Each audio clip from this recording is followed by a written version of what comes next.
John Kerry saved my life. I'm forever grateful. He really cares about fairness. I respect him. He got a big heart. He's a tough customer. John's got a very deep sense of family.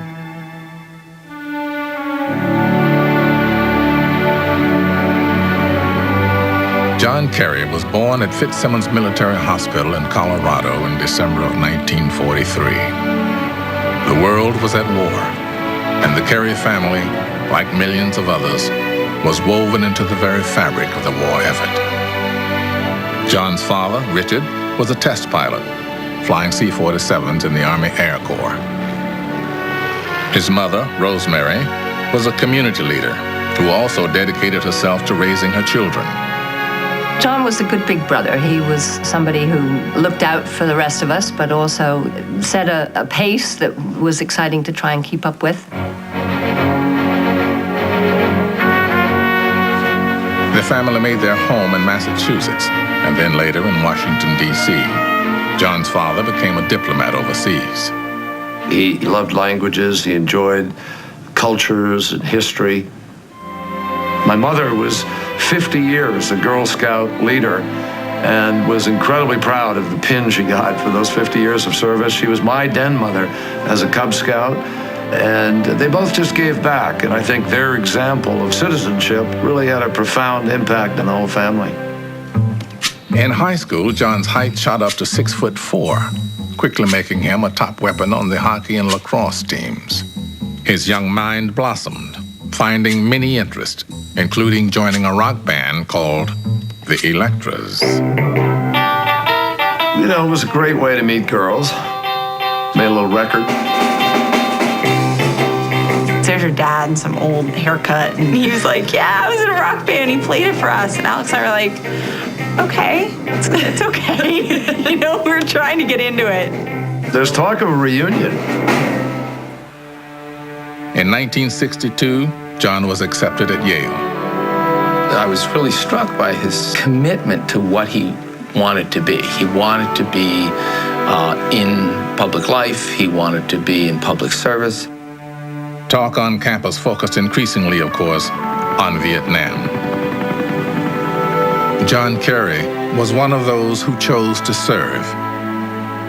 One of the things that John got from my parents was this strong sense of duty. And it was what you do. And you didn't shirk the service. He entered the Navy in 1966 and requested deployment to Vietnam. I was skipper of what's called a swift boat, which is about a 50-foot gunboat. John placed his life on the line right alongside us. Going into battle, knowing that this man was willing to take a bullet, make you respect him. We got sent up these narrow canals with foliage up to the banks on both sides, plenty of places for people to hide. He was always under pressure. After a while, this takes a toll on a person. Are you going to come back? There's a great similarity to some of what the guys in Iraq and Afghanistan are going through now, the kinds of patrols you go out on. You're waiting, you hold your breath. You think you're going to be ambushed. We had gone up a canal, and the boat to our left hit a mine. Simultaneously, we came under fire from both banks. John was wounded, and I was blown off the boat into the water. By the time I surfaced, the boats were gone, and I was all by myself. John turned around. All of them came back for me. I grabbed hold of a net and started climbing upside down and couldn't get over the lip of the bow. I was just hanging there, and all these rounds kept coming in. And John ran up and dropped down on his hands and knees and pulled me over. And had he not come out on that bow like that, I'd be dead. For this, John received the Bronze Star. He was also decorated with the Silver Star for gallantry and 3 Purple Hearts for wounds he sustained. I am alive today through the grace of a higher being. Every day is extra. And that reassures you in taking on a risk or in standing up for the truth or in doing something that's difficult. I, at that point, had come back against the war. I felt that the government had not been truthful with the American people. I felt that the war was not what it was described as. And so I felt a great sense of waste and loss. I became an activist, putting my passion into ending the war. As a 27-year-old newlywed, John delivered a powerful argument before the Senate Foreign Relations Committee. He just talked in stark terms from the heart. Where are the leaders of our country? Where He said things that a lot of us were feeling. These are commanders who have deserted their troops. We knew by this time that the war was a mistake.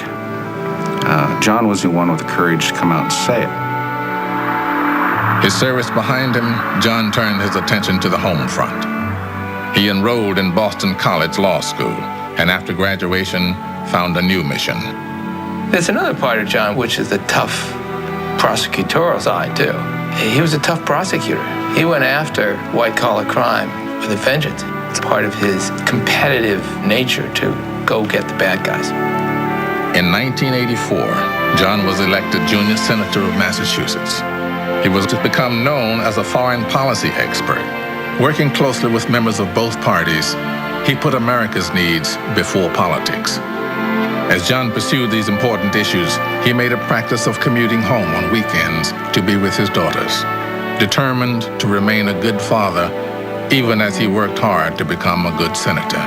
It's funny, you always hear about these stories about politicians who don't have time for their families, and I have never really understood that because my dad always made time for us.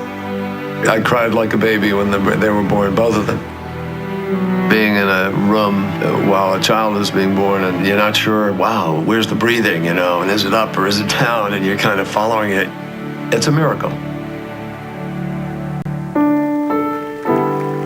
In 1995, he married Teresa Hines, widow of Republican Senator John Hines. Teresa came to the marriage with 3 sons, and like so many other Americans, John and Teresa have worked hard to make a success of their new blended family. Teresa is bedrock. She's as straightforward and as direct and as honest as anybody that I've ever met. He comes in, if he's late, he's late. He's my husband who's late. And if he's tired, he's tired. And if I'm grouchy, I'm grouchy, you know, and drive him crazy too. I was born in Africa, and being an American to me is something that I've earned and I became. Being an American is something that I have to work every day to deserve.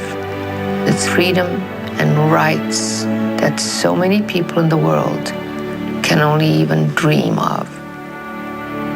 As a husband, father, soldier, and senator, John Kerry has spent a lifetime helping others achieve this incomparable American dream. I decided to run for president because I was frustrated. I'm confident I can make America safer, and I want it safer for my kids, for the world, for the future. My promise is to lead our country, to bring people together and take us to a better place. Time and again, John Kerry has been there for our nation. A soldier who understands the importance of peace. A leader who knows how to listen. A father dedicated to the children of our nation. A man devoted to our country's remarkable promise.